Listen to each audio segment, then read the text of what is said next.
Magandang araw po.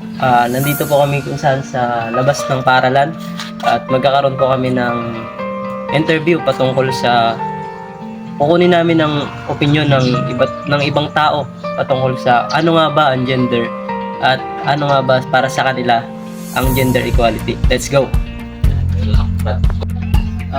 Para sa inyo po, ano po ba yung gender? Paano po siya ilarawan ng isang tao? Para sa akin kasi ang gender, ito yung kasarian ng isang tao.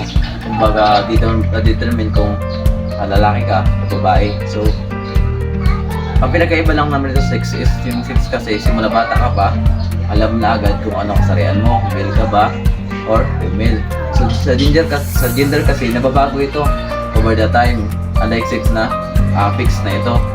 So, kapag sinabi mo sex, di ba sinabi ko nababago siya, over the time, pwede kang maging part ng LGBTQ, diba, community, or iba pang uri ng gender. Maraming salamat. Pangalawang tanong po, sir, napakalinaw po ng naging kasagutan ng ating interview. Para sa pangalawang tanong naman po, sir, para sa inyo rin po, paano niyo po ilalarawan or para sa inyong opinion po, ano po ba para sa inyo ang gender equality?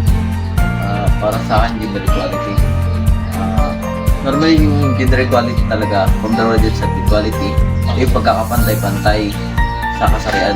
Hindi kung maging babae ka man o lalaki. Kasi dati, di ba, kung napapansin nyo, kung nababasa nyo na yung babae talaga, mas mababa yung tingin sa kanila, di ba? Kung babae ka, pagkasawang babae ka, nasa bahay ka lang, usually hindi ka nagtatrabaho kasi nga yung lalaki dapat yung nagtatrabaho para sa pamilya. Pero ngayon, unti-unti ang nagbabago ito, diba? Kasi nga nagkakaroon ng equality. Yun din ang tawag na gender equality. Okay, napakalinaw po ng naging kasagutan. Maraming salamat po, sir. God bless po. Magandang gabi po. Ngayon po kukunin po natin ang opinion ng isa po nating kapwa kamag-aral tungkol sa gender and gender equality. Ano na nga po sa pangalan niyo po? Yan, si Bang Ibang. Inyong sariling opinion po. Ano po yung masasabi niyo tungkol sa gender? Yung gender po, ito po yung kasarian ng tao kung na lalaki o babae, tsaka malalaman din natin yung kasarian ng isang tao simula ng pagkabata niya kasi magkaiba po yung babae tsaka lalaki. Halimbawa po, di ba po dati po, nakasanayan na po natin kapag yung mga lalaki, sila yung nagtatrabaho at yung mga babae naman po, sila po yung nasa bahay.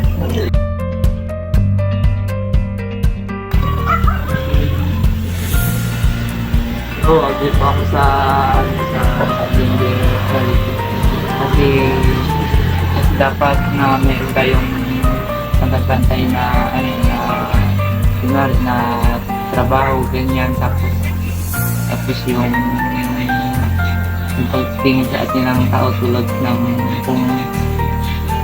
kung makakaya niya ba yung gagawin na yung pagawa ng isang Maraming salamat po. Salamat po sa napakaganda niyo pong sagot.